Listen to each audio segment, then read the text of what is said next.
Olá, alunos! Nós vamos iniciar agora a nossa disciplina de Bioquímica. Antes da gente começar a disciplina, é importante que a gente conceitue o que é a bioquímica. Então, se vocês olharem aqui, nós temos um conceito do que é a bioquímica, que é o estudo do conjunto de biomoléculas que fazem a parte da constituição dos diversos organismos e dos mecanismos e processos químicos fundamentais para a vida. O que isso significa? Significa, então, que a bioquímica vai ser um campo de estudo que vai buscar entender como que as moléculas constituem o nosso corpo e como que as suas funções são interligadas para fazer com que o nosso metabolismo continue sempre em funcionamento. Então, é isso que a bioquímica vai buscar explicar para nós. E esse estudo da bioquímica, ele pode ser aplicado de diversas formas diferentes. Nós temos aqui dois pontos de aplicação da bioquímica que são muito comuns. O primeiro, nós podemos aplicar a bioquímica para estudar o funcionamento de órgãos e sistemas. Isso é muito comum quando a gente está estudando também a fisiologia e a patologia. E o segundo é que a bioquímica pode ser aplicada no desbravamento da ciência, na tentativa de buscar avanços e sempre melhorar as nossas tecnologias. E isso pode ser feito em diversos campos de atuação. Aqui nós temos alguns citados, como por exemplo, as áreas de agricultura, indústria, farmácia, área biomédica, na área nutricional, no estudo de tratamento e diagnóstico de doenças, na toxicidade e também no desenvolvimento de novos fármacos.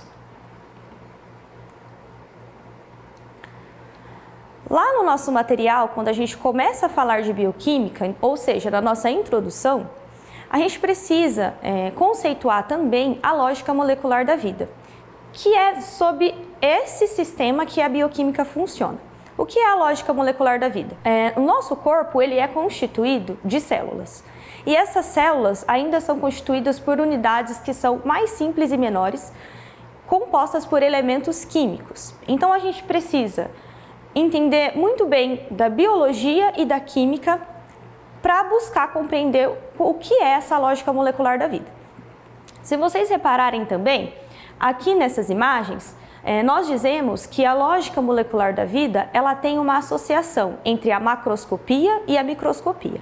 Então, quando a gente vê os organismos vivos macroscopicamente, a olho nu, nós vemos que eles têm características muito diferentes. Então, por exemplo, se você olha o cachorro, ele é diferente do gato. E se você olha a planta, também são diferentes. Assim como também a gente tem ilustrado aqui a representação de bactérias, que também acabam sendo muito diferentes uns dos outros quando a gente pensa na estrutura externa.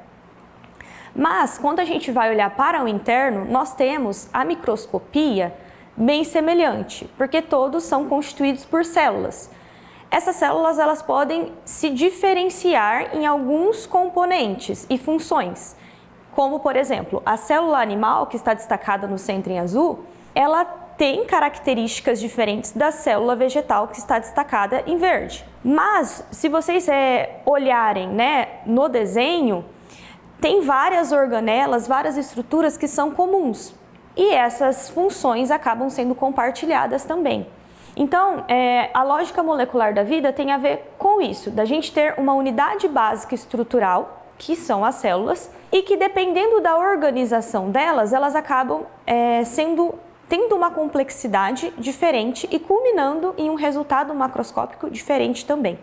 Mas, de modo geral, quando nós vamos estudar os organismos, sejam esses vegetais ou animais, nós temos muitas características que podem ser estudadas em conjunto. Aqui nós temos uma outra imagem para ilustrar essa lógica molecular da vida. Lá na direita, nós temos um gráfico demonstrando quais são os principais elementos químicos que fazem parte da constituição dos organismos vivos. Então, nós temos em azul o oxigênio, em vermelho o carbono, em verde o hidrogênio. E em roxo, existem outros elementos químicos também que fazem parte, mas eles representam uma porção muito menor. Então, quando a gente está falando de moléculas que constituem as células e fazem parte do mecanismo bioquímico, nós temos principalmente carbono, oxigênio e hidrogênio, constituindo essas moléculas. E nessa outra imagem, nós também temos uma representação de uma célula e demonstrando da sua estrutura mais complexa em direção a uma estrutura mais simples. Então nós temos, se nós pegarmos o núcleo, por exemplo, dentro do núcleo nós temos a cromatina, que poderia ser considerado aqui um complexo supramolecular.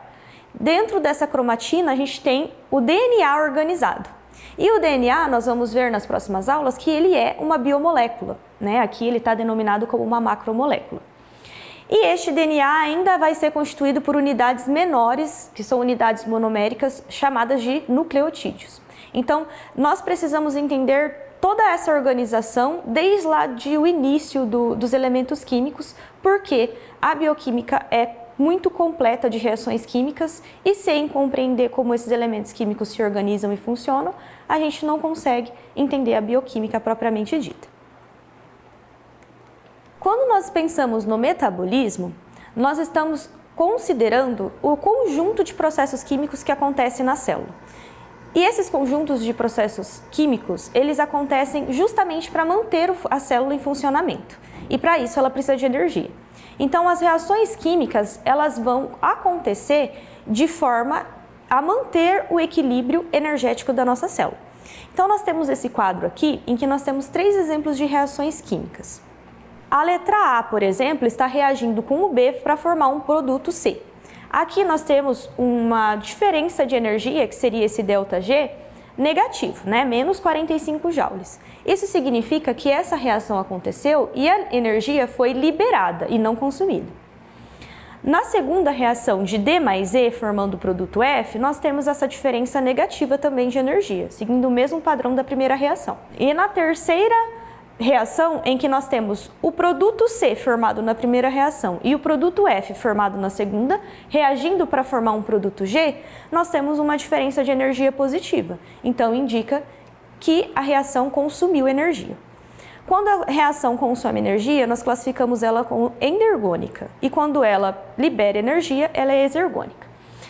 Então, no metabolismo, vocês vão ver que as reações químicas elas acontecem de forma dependente, como, por exemplo, a primeira e a segunda reação precisaram acontecer para formar os produtos que a terceira reação utiliza. E também reações consecutivas. A essa organização, nós damos o nome de rotas bioquímicas.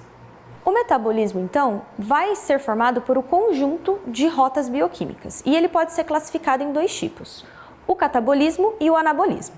No catabolismo, nós temos o conjunto de rotas produtoras de energia, e essas reações geralmente partem de reações de degradação de nutrientes. Assim, no catabolismo, nós temos as reações exergônicas, ou seja, aquelas que liberam energia. E no anabolismo, é formado por um conjunto de rotas que requerem energia. As reações do anabolismo geralmente são reações que convertem moléculas pequenas a maiores. E assim também estão relacionados a reações endergônicas, que consomem energia. Aqui nós chegamos no fim da nossa primeira aula. Nós temos algumas referências disponíveis. Agradeço a atenção de vocês e até a próxima aula.